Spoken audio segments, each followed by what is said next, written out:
السلام عليكم ورحمة الله وبركاته. أهلا وسهلا بحضراتكم فيديو جديد. فيديو النهارده إن شاء الله عن مجموعة الرطوبة. يوجد بفضل الله مجموعة الرطوبة متكاملة.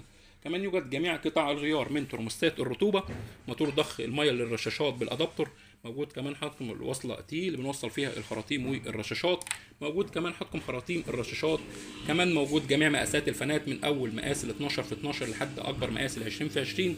موجود كمان حطكم الرشاشات الاستانلس، حاجه ممتازه جدا. حطكم الرشاشات شغاله بخار على هيئه ضباب، مش بتغرق الدنيا ميه، وهنشوفها حضراتكم مع بعض دلوقتي عملي وهي شغاله. طبعا حضراتكم المجموعه بتتحدد حسب مساحه العنبر او حسب مساحه مكان التربيه. معانا هنا حضراتكم مجموعه خارجه شحن ان شاء الله. المجموعه ديت خارجه لغرفه 3 في 3. زي ما واضح قدام حضراتكم المجموعه مكونه من 3 فانات 12 في 12. موجود كمان موتور مضخ الميه للرشاشات وترموستات الرطوبه. طبعا الموتور موجود بالادابتور، وموجودين حضراتكم في العلبه الثلاث رشاشات والثلاثه وصله حرف تي اللي بنوصل بيها الرشاشات والخراطيم، وموجود كمان الخراطيم زي ما واضح قدام حضراتكم. زي ما وضحت لحضراتكم طبعا المجموعه بتتحدد حسب المساحه، يعني ينفع نزود عدد فانات او ينفع نزود عدد الرشاشات. موجود معانا كمان هنا مجموعه خارجه شحن ان شاء الله. زي ما واضح قدام حضراتكم هنا المجموعه ما فيهاش فانات لان العميل عنده بالفعل الفانات، فطبعا شلنا الفانات. المجموعه خارجه زي ما واضح قدام حضراتكم الخراطيم وموتور ضخ الميه بالادابتور، وموجود الترموستات، وموجود هنا الرشاشات، 3 رشاشات اللي العميل طلبها. زي ما وضحت لحضراتكم نقدر نشيل من المجموعه او نقدر نزود زي ما احنا عايزين. هنشوف دلوقتي حضراتكم مع بعض عملي والمجموعه شغاله معانا. هنظبط الترموستات الرطوبه. طبعا حضراتكم الترموستات الرطوبه شغاله لو درجات الرطوبه منخفضه، لكن لو درجات الرطوبه مرتفعه عن ما احنا ظابطينها عن الرطوبه طبعا مش هنلاقي حاجه شغاله معانا. طيب لو الرطوبه مرتفعه معانا في المكان بنعمل ايه؟ بنشغل الشفاط.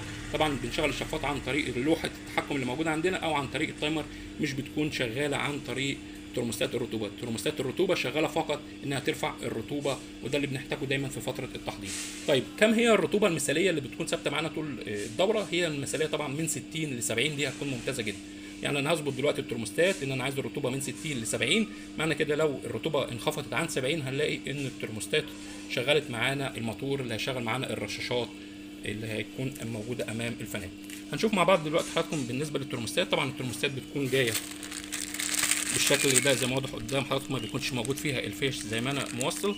بنشوف حضراتكم في الترموستات بيكون في اول سلكتين على الشمال اللي هو الاسود والاحمر، ده مدخل الكهرباء الرئيسي، وموجود الاصفر والاسود ده حضراتكم لمخرج الكهرباء. طبعا بنوصل بفيشه زي كده، بنوصل بعد كده بالفيشه الادابتور اللي هو الخاص بالموتور، وطبعا بنوصل الادابتور بالخاص بالموتور. بعد كده بنروح للموتور بيكون ليه داخلي وخارجي بالنسبه للميه.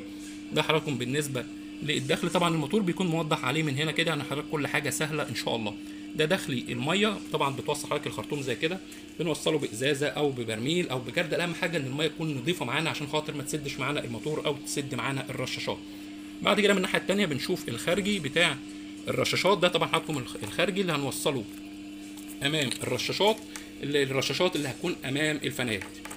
يعني طبعا دي يعني حاجه تجربه كده، انا موصل رشاش واحد لكن حضرتك بتاخد وتوزع طبعا زي ما حضرتك عايز بالنسبه لعدد الرشاشات، 5 رشاشات، 3 رشاشات، 8 رشاشات، زي ما حضرتك عايز.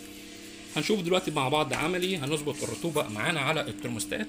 طبعا هنا الترموستات دلوقتي مش مشغله حاجه لان طبعا الترموستات مش مظبوطه، او لو هي مظبوطه الدرجه اللي هي مظبوطه عليها اقل من اللي احنا عايزين. طبعا الرطوبه دلوقتي هنا في المكان 59 و9 من 10. هنبدا نظبط الرطوبه. الزرار الاول ده حضراتكم لو الرطوبه منخفضه عن ما احنا عايزين، يعني الاول ده انا عايزها من 60 ل 70، يعني هظبط ده على 60.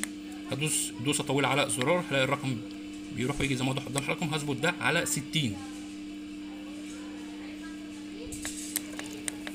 طبعا الجهاز اشتغل معانا لان الرطوبه منخفضه. انا ظبطتها دلوقتي على 60. هدوس بعد كده، هستنى بعد كده لما الرقم يثبت. بعد كده هدوس دوسه طويله على الزرار التاني الاقيه مظبوط على 50. هرفعه ل 70 عشان انا عايز الرطوبه من 60 ل 70.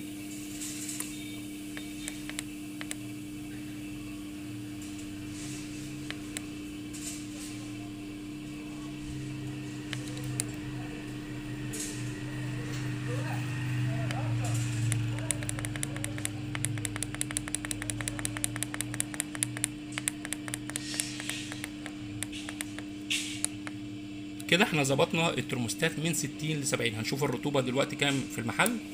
الرطوبه 63 او 63 زي ما واضح قدام حضراتكم. طبعا هنا الترموستات شغلت معانا الجهاز، فبالتالي اشتغل معانا الرشاشات زي ما واضح قدام حضراتكم كده. الرشاش شغال لان انا عايز رطوبه على الترموستات من 60 ل 70. طبعا الرطوبه منخفضه عن 70، فطول ما هي منخفضه عن 70 هنلاقي ان الموتور شغال معانا زي ما واضح قدام حضراتكم كده. بالنسبه للرشاش شغال زي ما وضحت بخار على هيئه ضباب، مش بيغرق الدنيا ميه ولا اي حاجه زي ما واضح قدام حضراتكم. يعني حاجه عن تجربه ممتازه جدا.